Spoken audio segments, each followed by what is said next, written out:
Welcome to the video lecture series of data structures. Our today's topic is queue and simple queue insertion and deletion. Hi, this is our instructor Janice Shah. So let's begin with today's outlines. Students, first today we are going to learn about first we'll see the queue, then simple queue, then we'll talk about the insertion in simple queue and deletion in simple queue. So here it is. The first question should come in your mind, sir, what do we mean by queue? Okay. So the thing is, when you are standing in a queue to take a ticket of a movie, then what happens over there? If you are the first one, then you will get the ticket and go out from the queue first. Again, I'm repeating this. If you are standing to take a ticket of a movie, then what happens? You are the first one, you just take the ticket and go out from the queue first. Your next person will take the ticket after you get the ticket and go out from the queue again. So this is nothing but this is known as a first in first out manner. Students, always remember that the queue follows first in first out manner. Fine. So here the example of a cars which are standing in a queue. The first car will get the first chance to go out from the traffic. Fine. Here the another example is there, students. If you can see the line over there, okay, the queue of a person. Next, students. So what do we mean by queue? So now let me tell you, the queue is a linear or non-linear.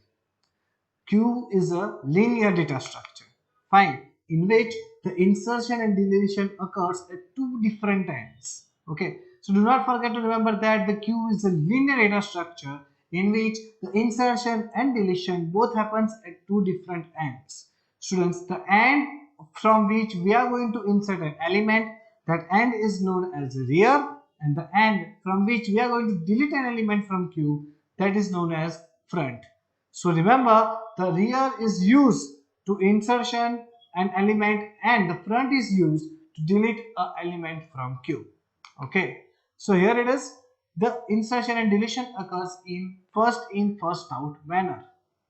So nothing, the queue is a linear data structure in which insertion of a new element occurs at one end, which is known as rear, and the deletion of the element occurs at the other end, which is known as front. Here are some types of queue, students.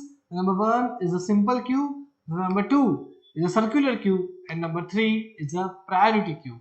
Number 4, the last one is a double-ended queue, which is also known as DQ. Here in this figure, students, if you can see that the front and rear both pointers are there. Fine. Now let's begin towards the next point. Students, the next point is algorithm for simple queue insertion. Okay, so it is very much easy to understand this topic. Okay, just listen it very carefully. See here in the subject we are going to take the array indices starts from 1. So my each and every step of the algorithm is written according to it only. Okay, so do not forget that the array indices starts from 1. Okay, so here this is the insertion process. This is the insertion of a new element in queue. That's why I'm not going to take or return any element from the queue at the end of the function. Okay, so what this algorithm calls, see here I'm not going to return anything. Here I'm not going to return anything. Then what does it call? It is known as procedure. Fine. So students, this is my procedure. Here I'm going to show you the procedure. Okay, then okay, why we are using this algorithm?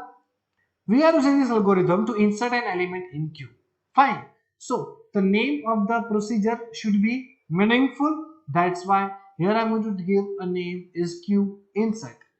Fine. Now next step is, sir, what are the parameters we should pass over here? Okay. So students, here we have the queue itself. So queue, then two different pointers are there. In stack we have one pointer that is known as top, but in queue we have two different pointers. The first one is front, second one is rear. Front is used for the deletion purpose and rear is used for the insertion purpose. So we have Q, we have R. What next? After Q, F and R, we are going to insert something. That's why I'm going to take x over here. Instead of x, you can also take y. So here it is y. Y is nothing but it's a variable which is going to be inserted, or an element which is going to be inserted at rear end. Fine. So here the procedure q insert q f r y. One another thing we missed is that is n. N shows size of the queue. Remember, you cannot insert more elements in queue rather than its size. If the queue contains size 5, that means you can insert only 5 elements over there. Fine. Now let's show you the first step.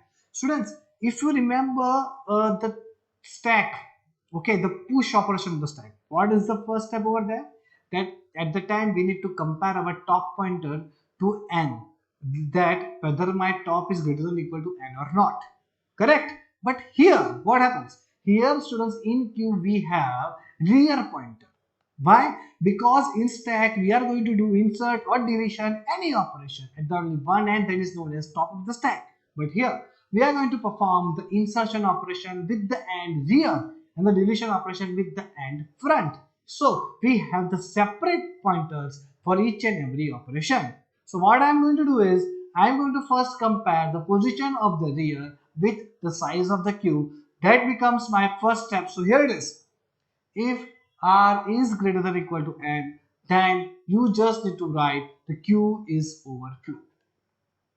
Fine. If my rear pointer position is greater than or equal to n, the size of the queue, then the queue becomes overflow. So what to do? You just need to return at a home. That means you just get back to your next operation. You cannot perform the insertion, right? So here the return is a statement. Again, here the return is a statement. I'm not going to return any value from here. That's why the return is a statement only. Fine. Okay. So this is a procedure. I'm not going to return anything. The return statement shows that algorithm ends here. Now, the step number 2. If it does not like my queue is full, then what to do? Students, same as the stack push operation. Okay, I'm just comparing both of them so you will get a better idea that how you can perform the insertion operation in queue. So, if you remember what to do after the next in top, if my top is not really equal to n, then what to do? We are just incrementing top. Okay, so same process we need to do over here. Students, you just need to increment your rear pointer. Okay, so it becomes r is equal to r plus 1. So here it is, r is equal to r plus 1. So after incrementing the rear pointer, what will be our next step? We just need to insert our element over here. So if I'm taking my element, which is my element? My element is y. My element is y. I just need to take it and put inside into the queue of r. So that is my next step. Queue of r, arrow y. So such like this, students, my insertion operation is completed. Now one step is left.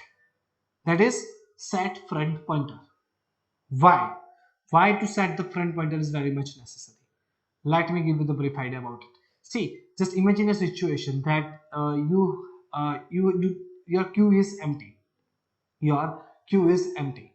So students, when your queue is empty, your front and rear both pointers are pointing to the 0 position. Because here our array is initialization at 1. So whenever your queue is empty, your both front and rear both pointers pointing to the 0 position. Fine, clear. Now, if I'm going to insert something, my rear pointer will move towards the 1. My rear pointer is moved towards the 1 position. Fine, but f is still at 0. F is still at 0. Okay, now what happens? If I want to delete one, okay, then what happens?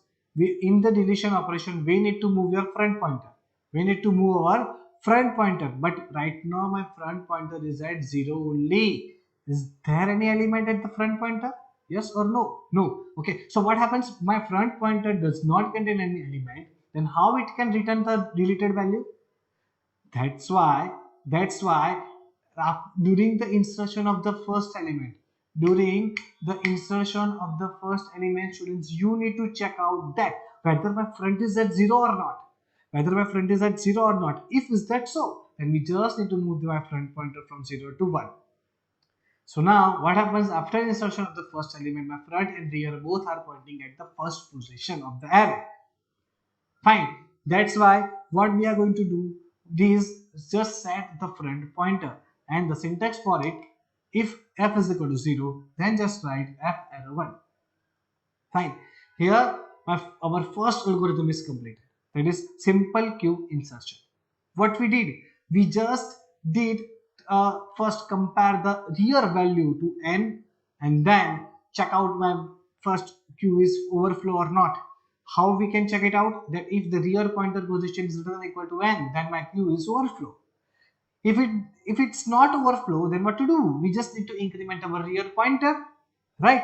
And after incrementing real pointer, assigning the value y to q of r, and then check whether my front is 0 or not, because we cannot leave front at 0 position.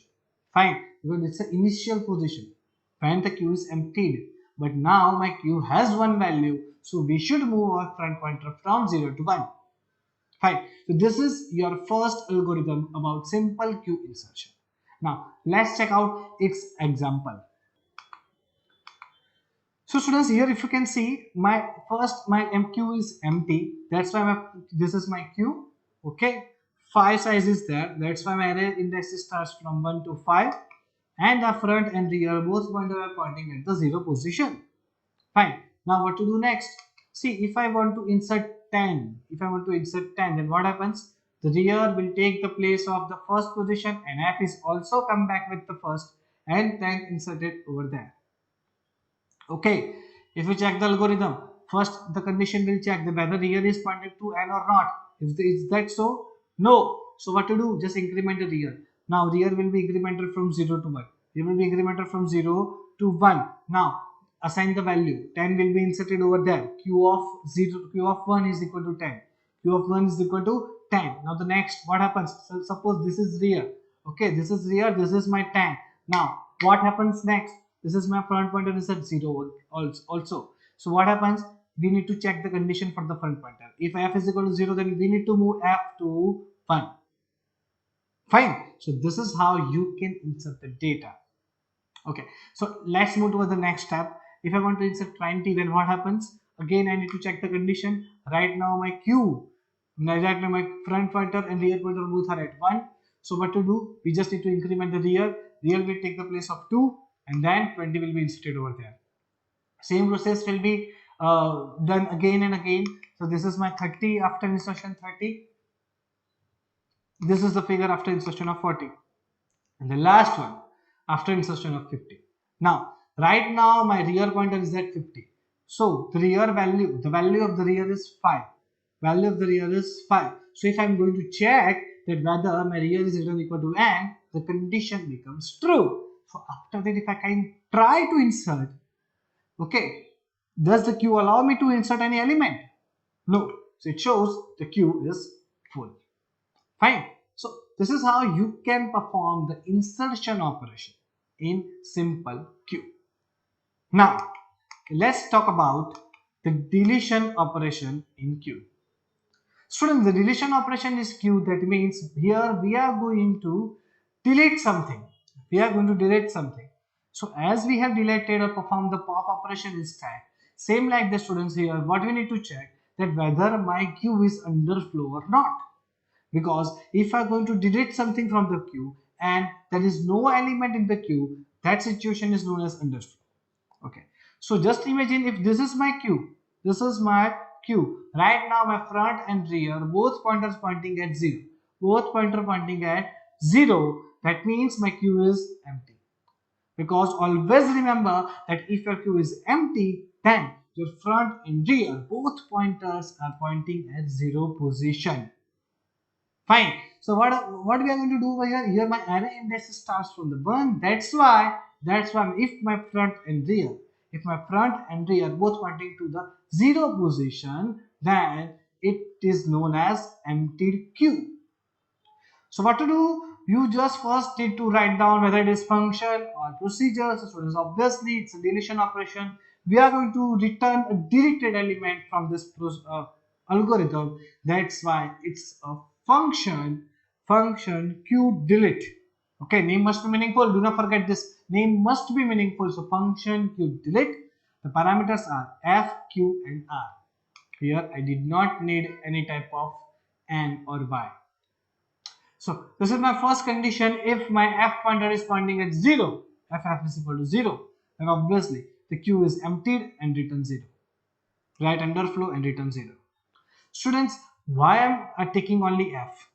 If my queue is empty, then it must say f and r both pointing at 0, not only f. If my queue is empty, then f and r both at 0. But why should I take only f?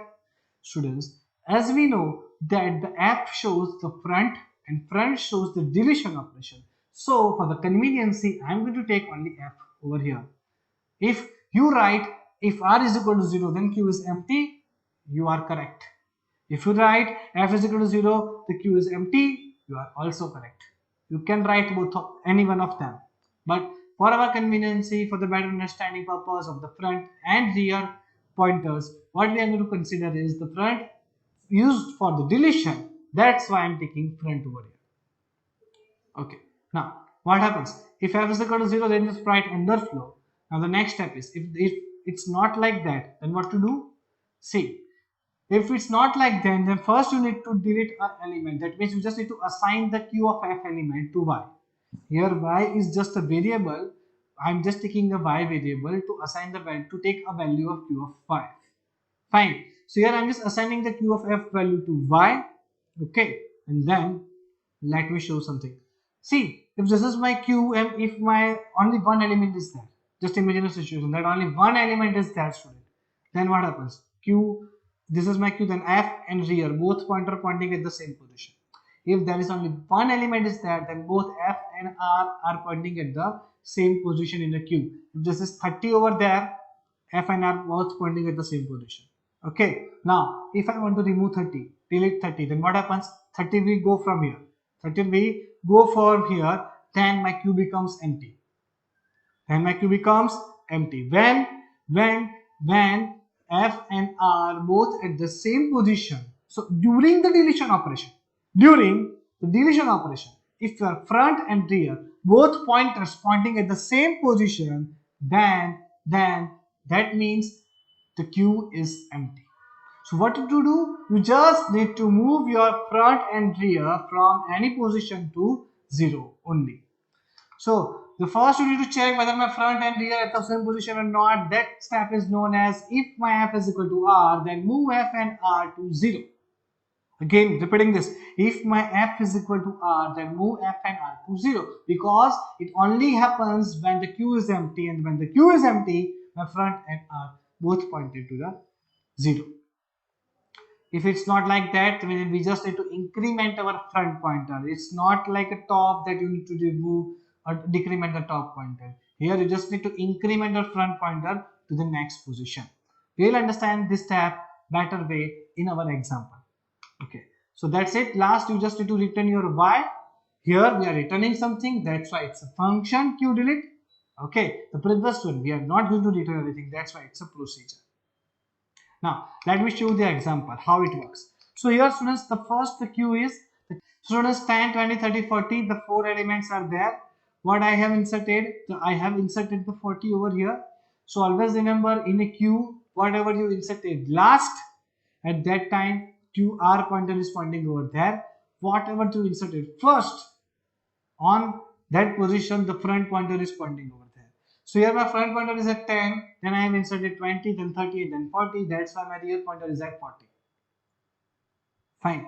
Now, what happens? If I want to delete something in a queue, okay, so the first operation is delete. See, you cannot write like delete 10, delete 20, delete 30, delete 40. Why? Because delete itself in a queue, it means you need to delete the first element which comes first. So it's a first in, first out manner. Okay, whatever the element comes first in a queue, it will be deleted first. So you cannot write like this, sir, I want to delete 10, sir, I want to delete 30. No, it's wrong. You just need to write delete operation. Fine. So here it is the delete. So when you after performing the deletion operation, okay, first you have to check whether my queue is empty or not. Here my front is pointing at the 1. That's why f is not equal to 0. So queue is not empty. What should I need to do? I just need to assign my 10 to y. Second step of the algorithm, I just need to assign my 10 to y. So it will be assigned to y. Now what up to next? My front front pointer and rear pointer, both position will be checked. If f is equal to r, no, it's not like that. So what I need to do, I just to increment my front pointer from 1 to 2. So here it is, my front pointer from 1 to 2, and return y. That means my 10 element will gone. So here it is, it's gone. Okay, so my 10 element is deleted. So this is my new queue. This is my new queue. The new queue size is from 2 to 4, 20, 30 and 40. What up next? So it is when I again press on the deletion button, then what happens? It will check whether my front is 0 or not. If it's not like that, that's why check whether my front and rear both are pointing in the same position. It's again not like that, then just increment f and return y. 20 will be inserted into queue of, 20 will be assigned to y, return y, and 20 deleted from here. Fine, so here it is. Now let's check out the next step. The next step will be the same. The 30 will gone. Now the front and rear at the same position. Now check out the next step. If I want to press the deletion button again after removing the 30, then what happens? First check. F is equal to 0. No. So step number 2. Assign 40 to y. Assign 40 to y. So y is equal to q of f. So y is equal to 40. Fine. Step number 3. Check f and r at the same level. Yes, it is. Yes, it is, because after removing 40 students, after removing 40, what happens? F and R at same level. See, after removing 40, what happens? The queue becomes empty. Queue becomes empty. So when the queue becomes empty, your F and R both should point to 0 position. When your queue becomes empty, your F and R should point to 0 position. That is your step number 4. Fine. So what I need to just need to do this. Here my queue is empty. So F and R both pointing to the 0th position, and that's it. The algorithm of queue deletion. Fine. So students, we learned today about what do we mean by queue? What is the purpose of queue? Right? Okay. Do not forget to remember that front is used for the deletion and rear is used for the insertion purpose. Okay. When your queue is empty, F and R both pointing at the 0 position. Okay. When during the deletion, when your F and R pointing at the same position, then it must be at 0. Okay. During the insertion, when your rear pointer is pointing at the last size element of the queue, then it's known as overflow. So we learn about the overflow, underflow, queue empty condition. What do we mean by the queue and the types of the queue? Okay, so that's it. If you have any doubt in this subject, particularly in this topic, then let me know. Thank you so much.